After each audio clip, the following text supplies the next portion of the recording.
Hello, Renegade marketers. I'm excited that you're here to listen to another episode of Renegade Marketers Unite. This show is brought to you by CMO Huddles, the only marketing community dedicated to inspiring B2B greatness and that donates 1% of revenue to the Global Penguin Society. Wait, what? Well, it turns out that B2B CMOs and penguins have more in common than you think. Both are highly curious and remarkable problem solvers. Both prevail in harsh environments by working together with peers. And just as a group of penguins is called a huddle, over 352 B2B CMOs come together and support each other via CMO huddles. If you're a B2B marketer who can share, care, and dare with the best of them, do yourself a favor and dive into CMO huddles. We even have a free starter program and, of course, a robust leader program, neither of which requires Penguin's hat. Thank goodness. Join us. And before we get to the episode, let me do a quick shout out to the professionals that share your genius. We started working with them over a year ago to make this show even better and have been blown away by their strategic and executional prowess. If you're thinking about starting a podcast or want to turbocharge your current show, be sure to talk to Rachel Downey at shareyourgenius.com and tell her Drew sent you. Hello, Renegade marketers. Welcome to Renegade Marketers Unite, the top-rated podcast for B2B CMOs and other marketing-obsessed individuals. Earlier this year, Noah Brier kindly shared his generative AI expertise with my fellow board members at the Urban Green Council. It was a fascinating conversation, one that I wish we had recorded. To amend that and go a bit deeper and actually include the slides that he would have presented, but he didn't, we're going to recreate that conversation. And Noah will get to share some of the slides that he prepared. So if you're listening to the podcast, I apologize. Probably you ought to go watch it on YouTube. All right. With that, Noah, first of all, for folks, if you don't know Noah, there's a really good chance you're not in tech because he's been a fixture in tech, having started several companies, including the one you see on the screen right here, which is Brxnd.ai with that X in the middle. Noah, welcome back. You've been a guest many, many times on this show, and we'll include your bio in our show notes. But so what the heck is Brxnd.ai? That is an excellent question. I'm still trying to figure it out exactly, but it's sort of a holding company for me to do lots of things related to marketing and AI. So I've been putting on events, I've been doing some consulting, I've been building lots of experiments, and they all sort of fit however neatly under this umbrella that I call Brxnd.ai. And I describe it as an organization at the intersection of marketing and AI. And I think that's the best way to say it. I love it. And then also you did mention conferences. And so let's talk about, you have your second conference coming up on May 8th, 2024. What's going to be new and what are you excited about for this conference? Well, I'm excited to just catch up a year later. So, I did the first one last May, and it was really amazing. It was a day of bringing 200 plus marketers together and trying to focus the conversation on what's possible and what's real and sort of move away from the speculative and into the kind of the reality. What I think is amazing about this technology is that it works. Like, we don't really need to speculate about what might happen because we have so much that we can play with and experiment with right now. And so I'd say sort of first and foremost, I'm just excited to build on that. I think probably one of my biggest surprises from the back half of last year is that brands were much slower to adopt this stuff than I would have guessed. I think that a lot of things stood in their way, whether it was kind of legal questions or whether it was process questions or whether it was IP questions. And so in some ways, I think we haven't made that much progress as an industry in sort of understanding where to actually get going with this. And I hope to kind of push forward that conversation. And, I'd say overall, my goal with everything I've been doing with Brand is just to try to push the industry to have more interesting conversations about this technology, because I think that unfortunately we're flooded with a lot of nonsense. Well, a couple of notes. One, I loved the conference last year. I mean, the fact is we got to see folks creating ads and seeing how they did. And it was at that time very difficult to tell the human versus the bot created. And I imagine if you recreated that, it would be even harder this year. We had Tony Clayton-Hine from EY, which I had the pleasure of interviewing. We had a lawyer talking about it. We had lots of folks who were using these tools in really interesting ways. And I personally can't wait to see where we're going. I'm also excited that I get to interview Lauren Boyman from KPMG, who you will learn is just investing big time in generative AI, in the uses of it, and their client number one for a massive investment. So anyway, that's all very cool. So you'd mentioned the adoption rate, and I think about it from the CMO Huddles community standpoint. And I know that 80% of our Huddlers community are using Gen AI, certainly for content. And what we've been pushing lately is just get beyond that. That's fine. It's great.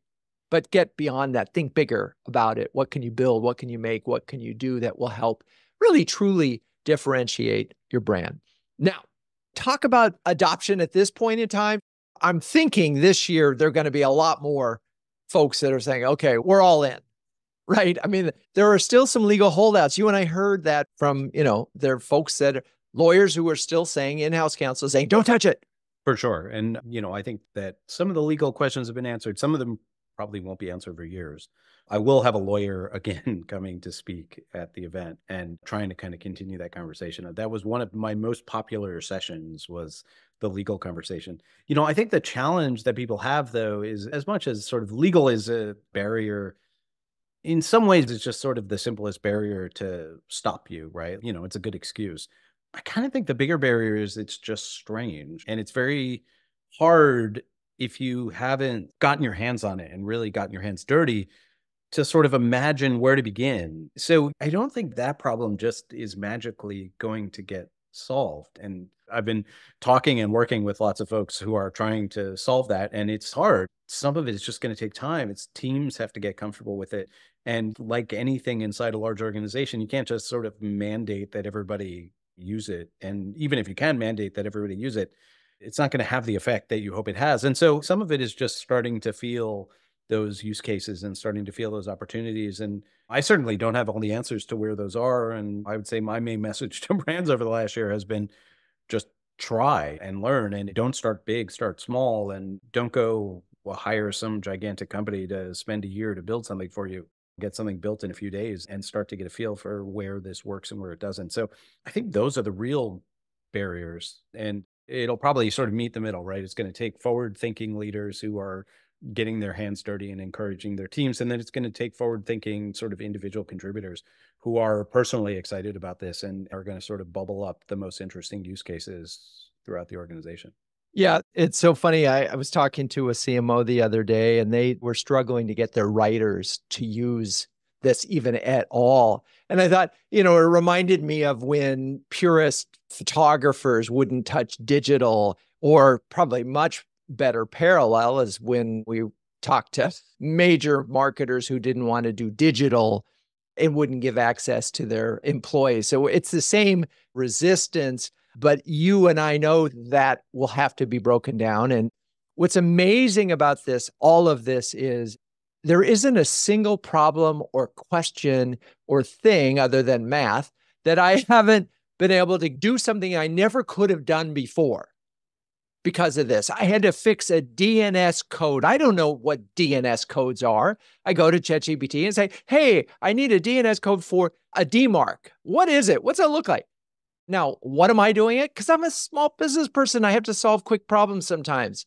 So it's incredible. So anyway, I know you have a framework to think about this, and I think that would be really helpful for folks who may have been slow to adopt it, and even for folks who have adopted it one way or another. It's just a great way of thinking about the business. So let's do that. Okay, cool. Yeah, let's dive in. So We're going to talk about AI, obviously. And I think a lot of what I have been talking about and thinking about is in reaction to these sort of articles I've been seeing, which are very focused around a very narrow set of use cases within marketing. And not only that they're a narrow set of use cases, but I think it's things like how to do better SEO tags or how it's going to change content or the sort of scare tactics, really, right? Like, when is it going to take your job? When is it going to take your copywriter's job? When is it going to take your creative director's job? That is the whole conversation that's happening. And it just feels sad. It's so far away from the feelings that I've had. Or the worst of all is the one is like, when is it going to eat your brain? And there are certainly a lot of people who are very serious about AI safety stuff, and it's worth thinking about. But for me and what you were just describing, it's just been a very different experience for us. Once I've sort of really dug in and just made this a part of my world, I use it every day in code. And what's interesting about the way I use it every day in code is not just that it is helping me to write code, but I start to notice that it changes the way that I write code. So I add extra comments so I can give the AI extra context so it can better help me. Or I use it just day to day, especially to do things I hate doing, like writing proposals and things like that, where it's like I would take hours to do, not because it takes me a really long time, but because I would put it off forever. Or, Right. the thing you're describing is one of my favorites, the DMARC example before. I think part of what it's done is just given me a ton of confidence to solve new kinds of problems that I would feel stuck on. And DMARC is a sort of single example, but it's like I run into this with code where it's like, oh, well, I really want to build a iOS app. I've never built an iOS app, but I can write enough code that if I could see code, I can understand it. And so then you just get yourself started and you've got enough to get going. And that's amazing. Or obviously making images. So this is actually from the conference last year. I did all of the image generation in Midjourney, and I'm not a designer. If I could have one skill, it would be design. Like, I wish I could do that, but I can't. I'm terrible at it. And so use Photoshop. This is a Canva AI magic eraser, right? And it just gets rid of things. Like, this stuff is just incredible and empowering for someone like me, also a small business owner, to just be able to do an incredible amount of stuff. And the way I conceive of it is it's this creative accelerant. It's like jet fuel for my creativity. It allows me to make anything I want, but it's also massively confusing. And so I finally sort of put this chart together where the more time I spend with AI, the less I feel confident in my ability to forecast where it's all going to go.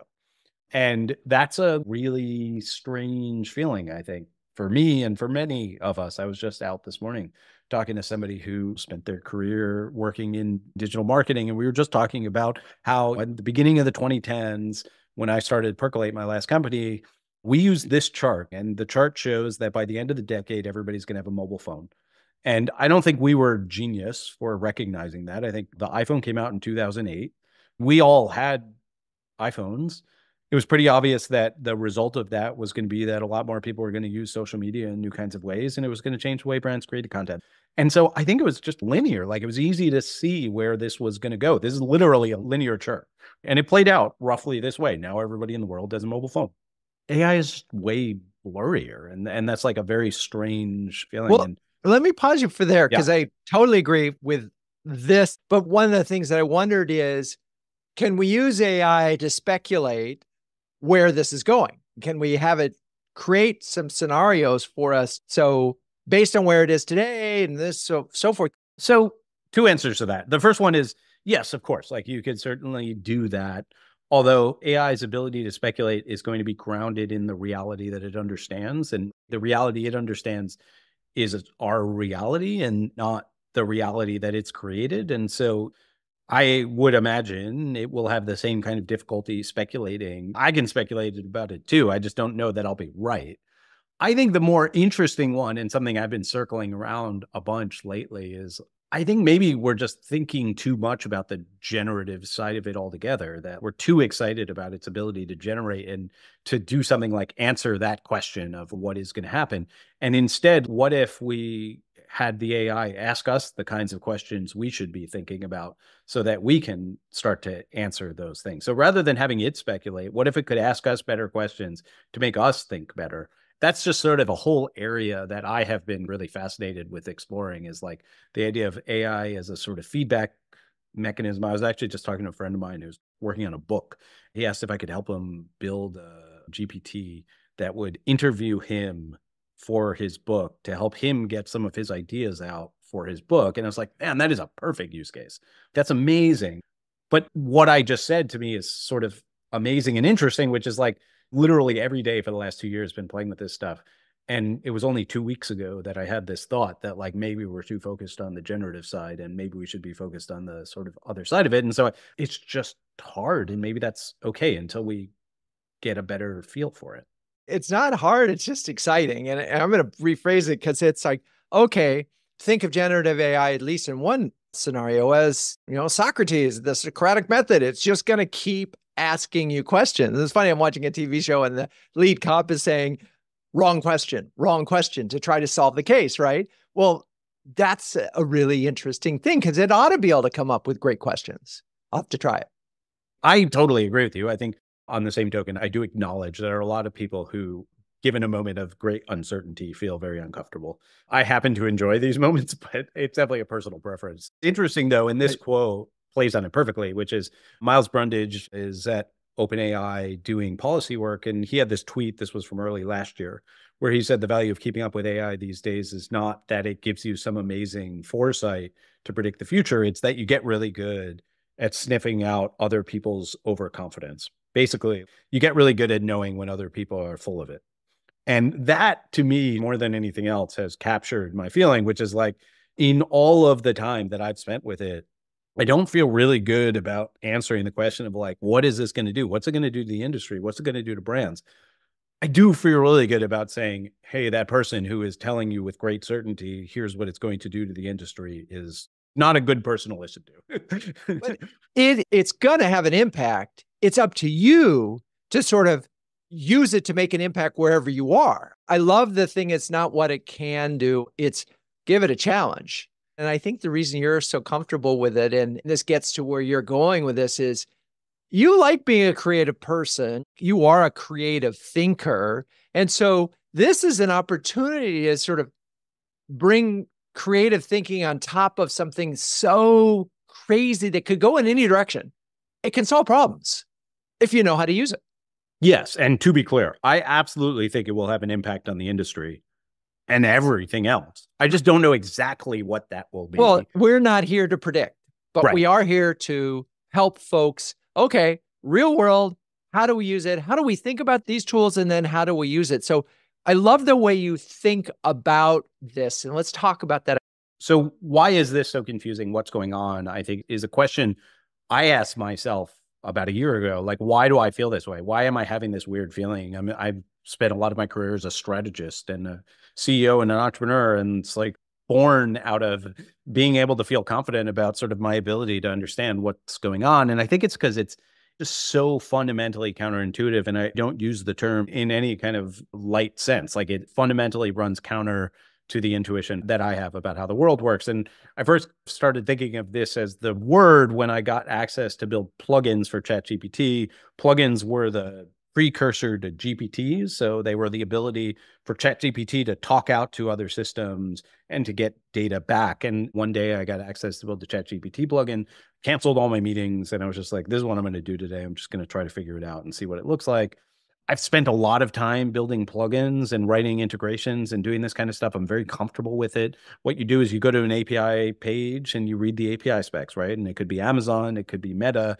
They're all the same. It doesn't really matter. They tell you how to send them data. They tell you how they're going to send you data back. If you don't send them data the right way, or if you don't receive their data back in the right way, it doesn't work. And that's it. There's nothing blurry about that. It's very clear. It works exactly the way that they say it works. And if anything doesn't happen in exactly that way, it's just not going to function. And I read that OpenAI ChatGPT plugin specs, and it basically said, for us, we don't really have an API spec. Just stick this file in the root directory of your application. And in this file, describe to us how you want us to send you data, and describe to us how you're going to send data back to us, and we'll do the rest.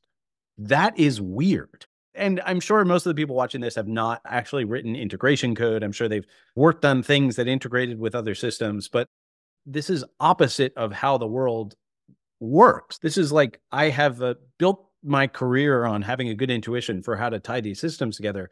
And one day I woke up and it works the opposite way from how I thought it did. I put this file in my directory and it all just worked. And it works because they use AI as this fuzzy interface. So the reason it can work, the reason they can do that, and no other software platform before could, is because they just say, hey, however you send us data, we don't really care. We're going to have the AI figure out how to take your data and turn it into our format, and we'll be all good. It's really crazy. And so it's like, what's actually happening underneath? Why is this possible? It's all because it just makes predictions, right? The whole game here is it's just a prediction engine. This is, I think, one of the biggest things people misunderstand about how these models work is that when you put in the quick brown fox or you ask it a question or you do anything, it's just completing the sentence. It's completing the prompt. It's continuing it. And it does that by making predictions. So if you put in the quick brown fox, it has a bunch of possible words that could go next. And this is a slightly oversimplified version, but it's sort of good enough for the purposes of the vast majority of us who aren't going to be building machine learning models in our basement or whatever. It's just kind of going along and it's completing it and saying it has learned by reading the entire internet what the connections between ideas are. And it's able to say, okay, the most probable next word is jumps. It turns out that's like a pretty useful thing for lots of problems. So you can give it the text from an email and you can ask, is the next word spam or not spam? And you can write a spam detector. Or you could give it a tweet and you could ask it, is the next word positive, neutral, or negative? And you can write a sentiment detector. And all it's doing all the time is just predicting. It's predicting based on everything that it's learned. But that feels weird because computers don't work that way. Computers are deterministic machines. Even if you've never written any code, you have some understanding that what's going on underneath is a bunch of code that says, if this happens, then do this. And if that happens, then do that. That's a deterministic process. But AI is probabilistic. And when you run this probabilistic machine, things can get really weird. So like one of the examples that's fun is, this is a screenshot from a while ago. ChatGPT won't answer this question anymore. But if you said, give me a quote said by Noah Brier, this says, ideas are like seeds. They need nurturing, persistence in the right environment. And then he said another one, curiosity. I never said any of these things. These are not quotes from me. So they're hallucinations. Technically, that's what people call them.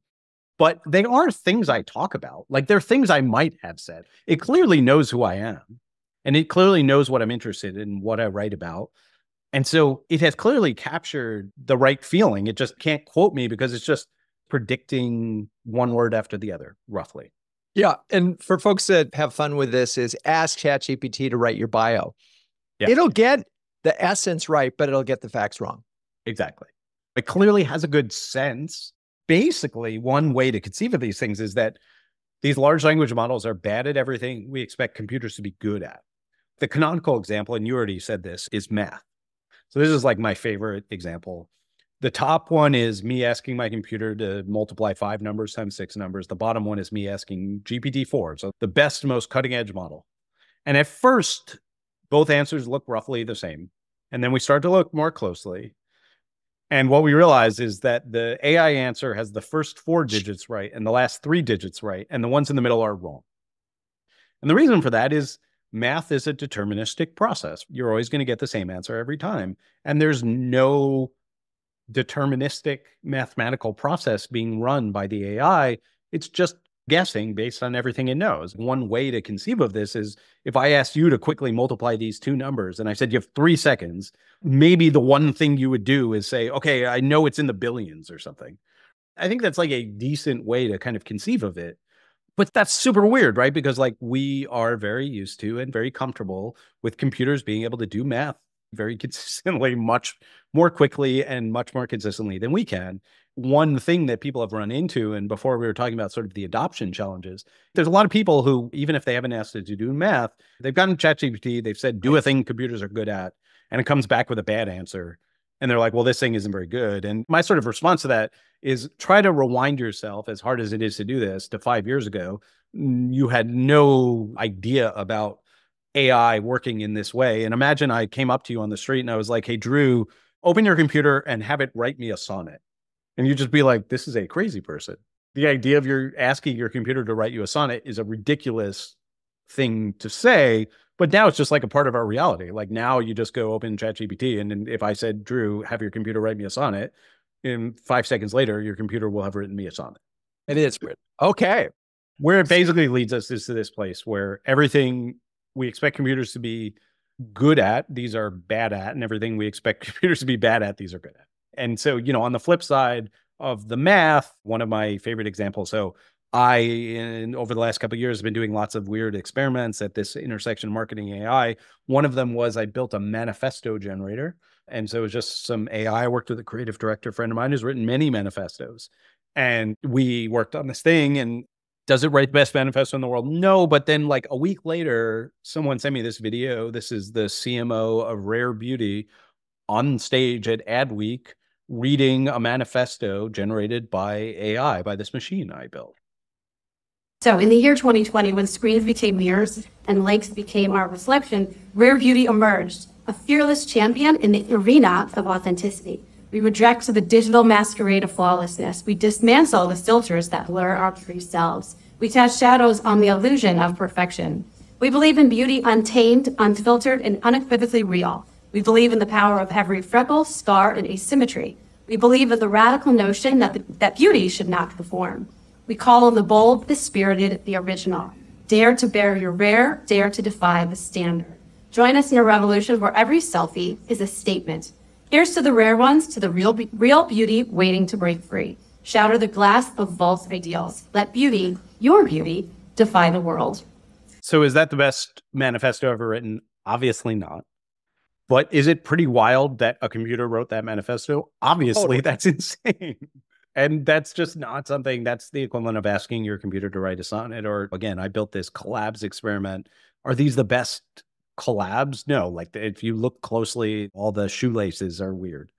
But these came out of a computer. Like it's insane to even imagine. And I think where it leads us is this thing where we look at it, we say, hey, this is weird. And part of, I think, why everybody feels so uncomfortable and part of why it feels like such a crazy moment is because we've all spent 30, 40 years building up a lot of intuition for how computers work. And essentially we now have this thing that doesn't work anything like that, but it looks like a computer.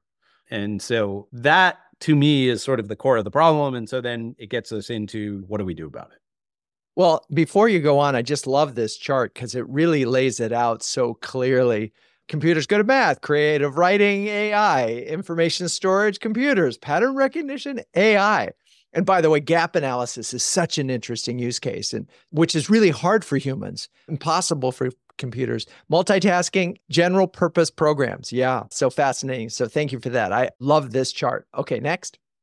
So what do we do about it? How do we get practical? I think we just need to build intuition. And when I think about intuition for our industry, for our work, it's like if I asked you whether a copy line was good or not, you have a career of intuition to know the answer to that question. You could answer the question more quickly than you could tell me why it's good, because that's what intuition looks like. And I think that is what we all need to do. There's a German word for it, which is Fingerspitzengefühl, which basically means we all need to just build fingertip feeling for this. And I think part of what's so hard and part of what is driving the sort of adoption barrier, if you will, is that if you look at this and you say, this looks like a computer that can do more stuff, how do we solve the same kinds of problems we've been solving? You're just going to run into a wall. And that's why you have to get comfortable with it. You have to get a feeling for what it's good at, what it's not good at. And then you start to see the possibilities and you start to see the kinds of impacts that it can have. Fingerspitzengefühl. That just rolls right off of your Fingerspitzengefühl. Okay, so let's keep going. Yeah. So what I've been doing is just playing. I've been building a lot.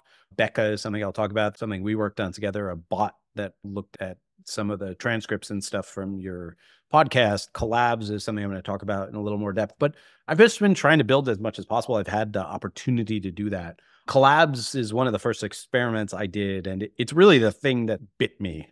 It's the reason I fell down the rabbit hole. And what it was, what it is still up. People can go to my website, brxnd.ai, and they can play with this. They can make their own collabs. So you just go in, you choose 2 brands, you choose a product, and it generates a collab. And some of them are amazing. Some of them are not amazing. The process it goes through is kind of interesting, though. So the first thing is I fine-tuned a model. I taught it to write marketing copy by showing it 500 examples of collab announcements. And so it got really good examples to learn off. So first I write the copy, then from another AI extracts a description. It imagines from that copy, what might it look like? And then another one writes the prompt, and then it generates an image. And so this is my 11-year-old niece asked to see what Nike Hello Kitty dunks would look like, or a Patagonia Fruit Loops backpack, or one of my all-time favorites is the Grateful Dead Hermes scarf. There is a whole aside that I am very interested in exploring, which is the connection between the Grateful Dead branding and hallucinations. But that's for another conversation we can have in the future. But ultimately, what this led me to is a bunch of real observations. And this is where I started to build up my own Fingerspitzengefühl. And the first one, which sounds super trite, was just that like good brands make better images. And that's something I started to notice as I looked at more and more of these, is that the better the brand was, the better the image that came out, right? So like Lego and Carhartt are pretty iconic brands. And it was able to create a really great image. Like that's funny and interesting and that's real, right? Like a Carhartt jacket for your Lego guy is a funny idea. And while it sounds trite that of course good brands make better images, what's interesting is these things start from nothing. So you start from a system that knows nothing about the world. You feed it a ton of images and it seems to have come to the same conclusions that you and I would about what the best brands are. And I spent a lot of time poring over that because that's crazy. It learned what takes us a career to learn in whatever, a month of training. And I think the reason is that these are pattern recognition machines. Like what they do when they are doing their machine learning is they are building up all these connections in their neural network between different sort of ideas and concepts. And I think in a way you can conceive of brands as being pattern generators. That's what you do when you build a brand is you generate patterns, and the best brands generate the most distinct patterns. They do it consistently. They do it over time. They're recognizable. They're all these things. And so I think that's what it is. I also think that's part of why it makes marketing such an interesting space to be thinking about these tools, because I do think they're particularly well suited for each other. Let me ask you a question. Is this a sort of test of a brand's strengths? I mean, you have a brand win. It can do a good collab. I think so. There's a lot of people playing with this for sort of research purposes and trying to do brand trackers and whatever. And I think there's a lot of challenges with that just about the way these models are trained. But fundamentally, yes, that would be my argument is like they have quantified a thing we all know to be true. And it's very hard to get it out as numbers. You know it when you see it thing. Like it is very clear. I could show you 100 images, and if you were to stack rank the images, the best brands would rise to the top without question.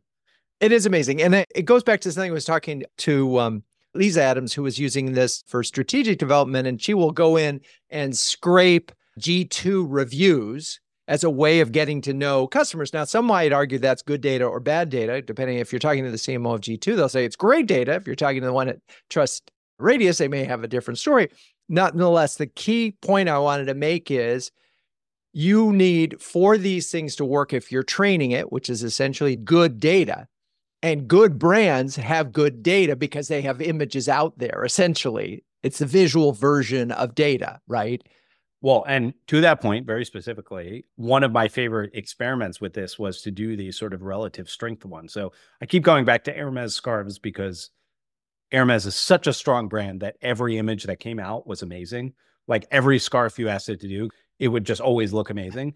And then I started playing with like, okay, what if I combine it with different brands? Sometimes it was very obvious that the brand, like that Simpsons one, might not be a perfect image, but there's no question that's a Simpsons scarf, right? The one on the left, though, is the Financial Times. And like, why does that not pop? Like, if I didn't have the label on that, you wouldn't have any idea that was the prompt for it.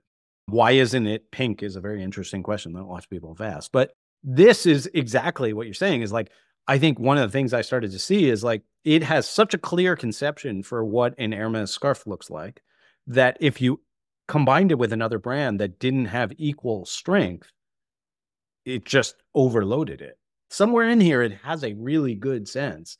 We're talking about visual brand strength, which is an aspect of brand strength, but it's certainly the one that in this experiment is showing clearly. Yes, we were talking about visual brand strength. It ties into other kinds of brand strength, I would argue, because even these models are still sort of reliant on text for other parts of it. Like they need to interpret the prompts and everything else. But yes, fundamentally, this particular experiment was very focused in that area. It was able to pick up on things like art direction, which I just thought was interesting. Like somebody has pointed out, this is not like a perfect Supreme. It's much more the Polo Ralph Lauren colorway than the Supreme colorway. But as far as art direction for how this shot might be from Supreme, like it's pretty good. Another thing, and this is to something you said earlier, one response people have is like, oh, well, it's good at reproducing images from the best brands because the best brands have the most stuff out there. They're the biggest. So it's like, of course, it's good at Coca-Cola because Coca-Cola has the most images because it's the biggest brand.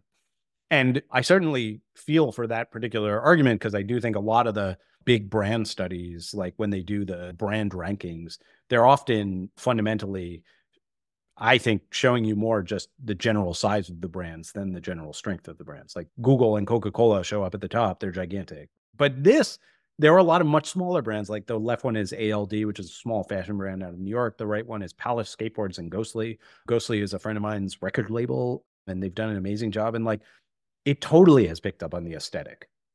And that's interesting and amazing.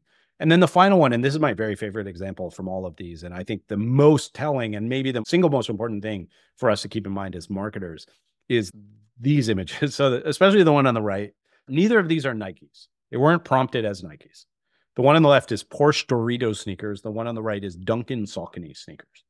So technically, these are hallucinations. The AI has hallucinated this to be a Nike.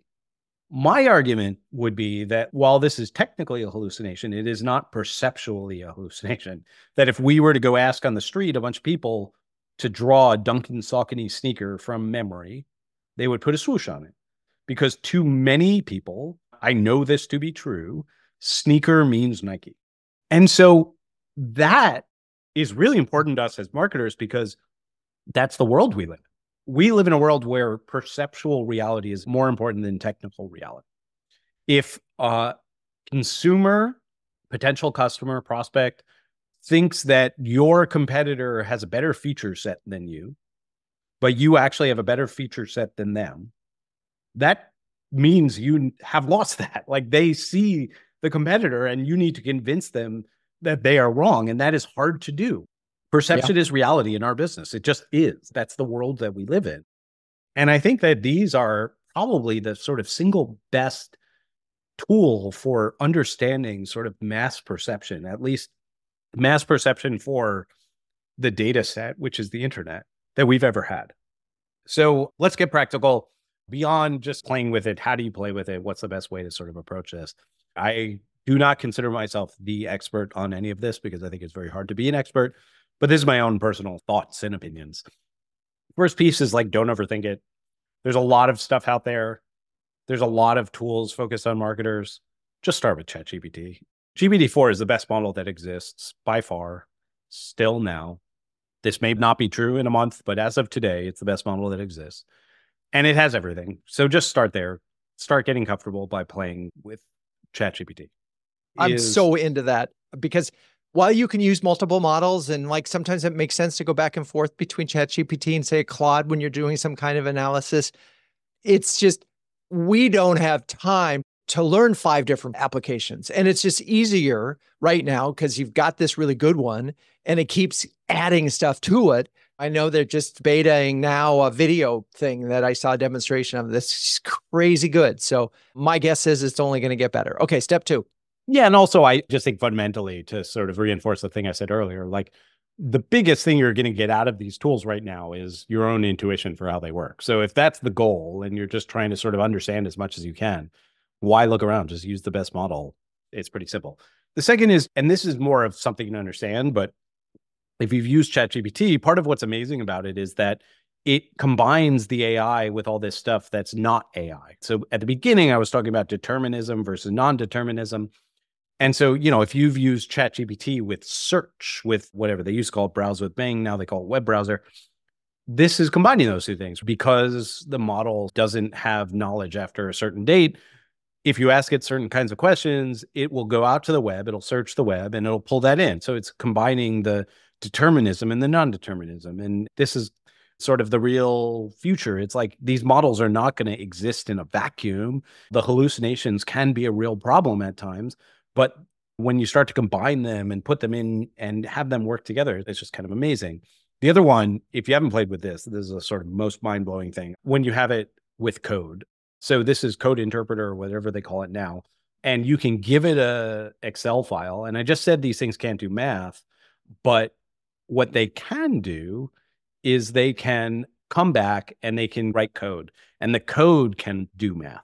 And so because writing code is a non-deterministic process, it runs the code that does the math. That's crazy, and it's amazing. And again, it's combining these things is where the real power is.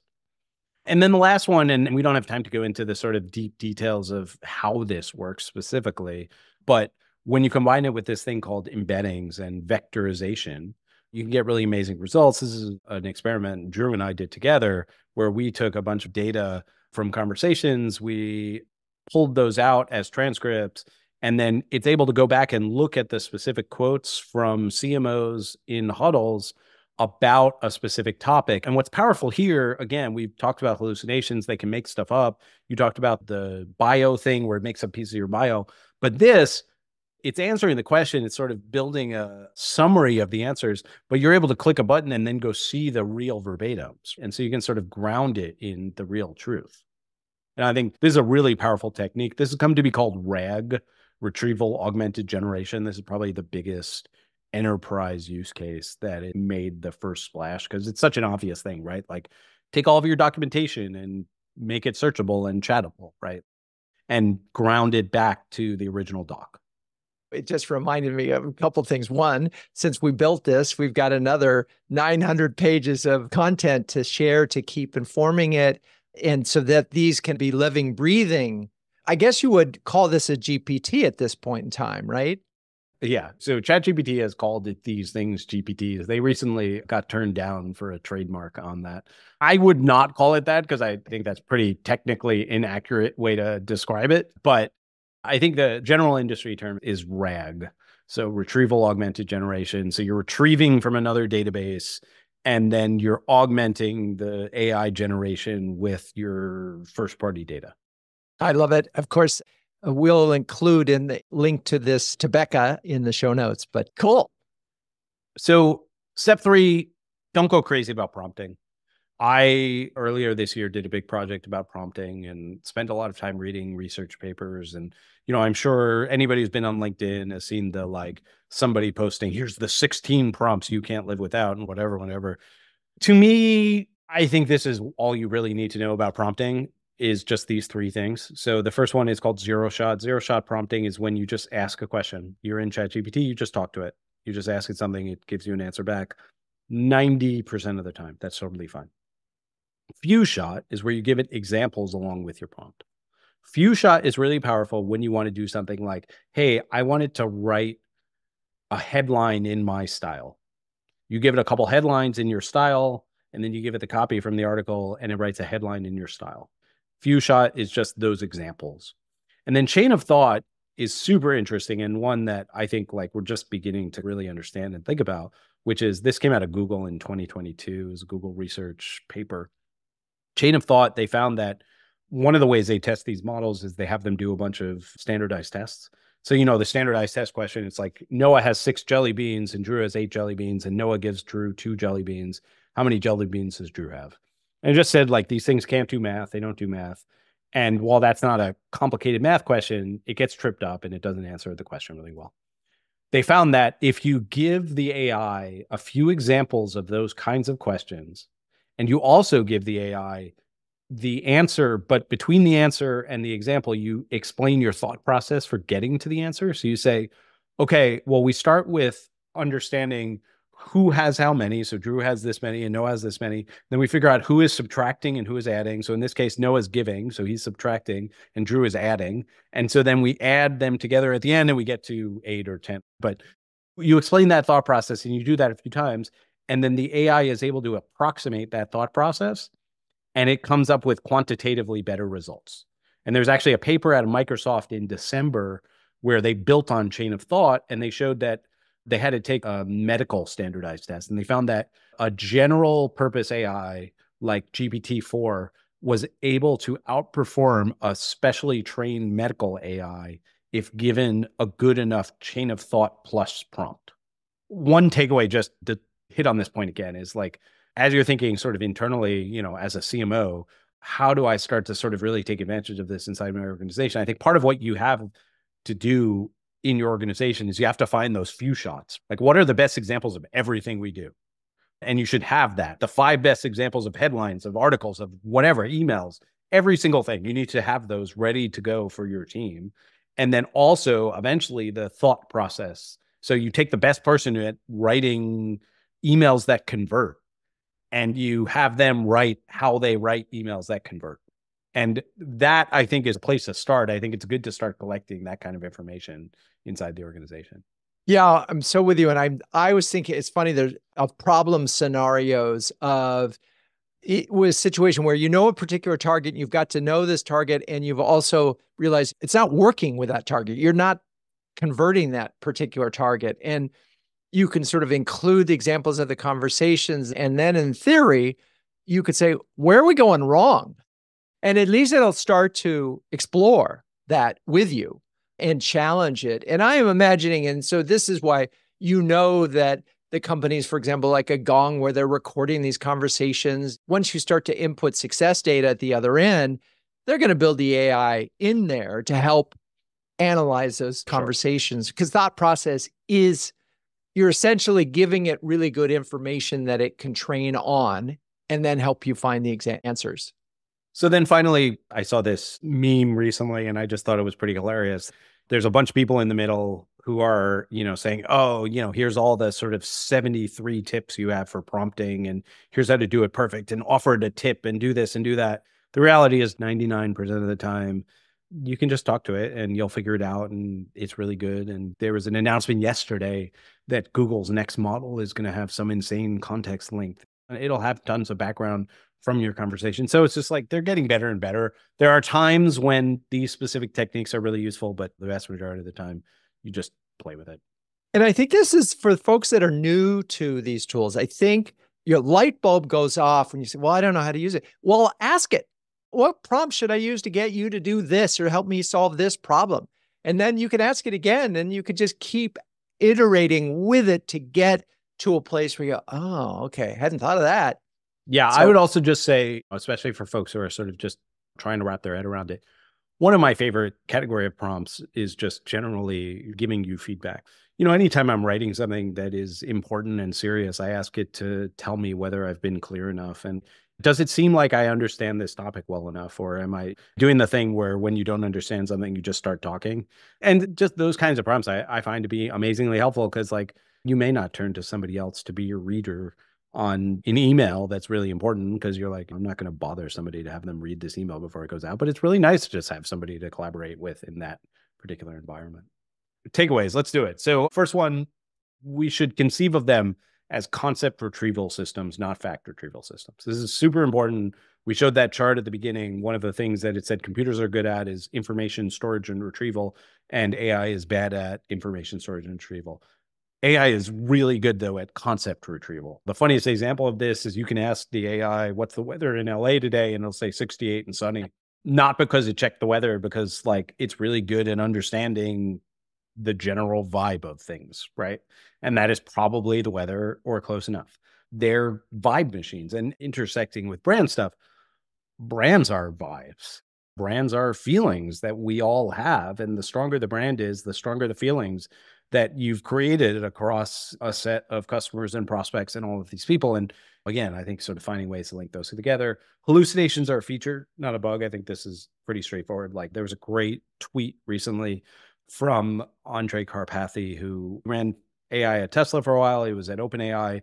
And he basically said, all of these people trying to say, how do we eliminate hallucinations in large language models is an absurd thing to say. They are just hallucinating all the time. They don't have a database. We shouldn't be amazed that they are wrong about that one part of your bio. We should be amazed that the other 99% is right. This is incredible. They're essentially this sort of amazing way of compressing what is effectively like all of the knowledge ever produced in writing by humans.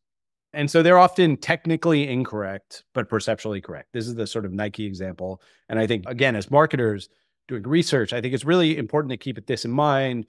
I think the way to conceive of this particular point is like, one of the things AI wants to do is kind of average things out. It wants to give you the sort of average version of a manifesto or the average version of a copy line or the average version of an essay or whatever. It's just important to keep in mind when what you want is average. There are times, hey, I'm just trying to learn about something. The average answer is totally fine. But then when you want to go above average, I need a hard-hitting headline, whatever it is, like you just need to sort of be aware of that and understand it. And then the last one is just these things are confusing, and that's cool. And don't let anyone tell you anything different.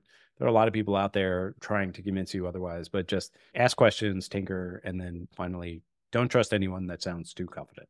Those are all my big takeaways. Well, that and along with hurry and get yourself a ticket to the brandx.ai conference before it sells out. Yes. Right? brxnd.ai. You can buy yourself a ticket. It'll be New York City, May 8th, 2024. It should be a great day. Last year was a great day. It was a great day. Noah Brier, amazing as always. Lots of rich insights, lots of food for thought, so many different things. I know that if you've listened to this and you've stuck with us, your next stop is going to be ChatGPT, and you're just going to start asking questions. So very cool. Noah, thank you so much for sharing this. Thanks for having me.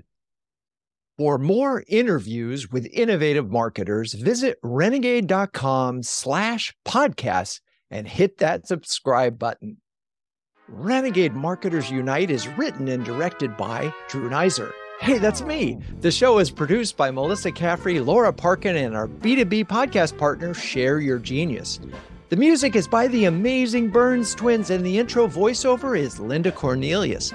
To find the transcripts of all episodes, suggest future guests, or learn more about B2B branding, CMO huddles, or my CMO coaching service, check out renegade.com. I'm your host, Drew Neiser, and until next time, keep those Renegade thinking caps on and strong.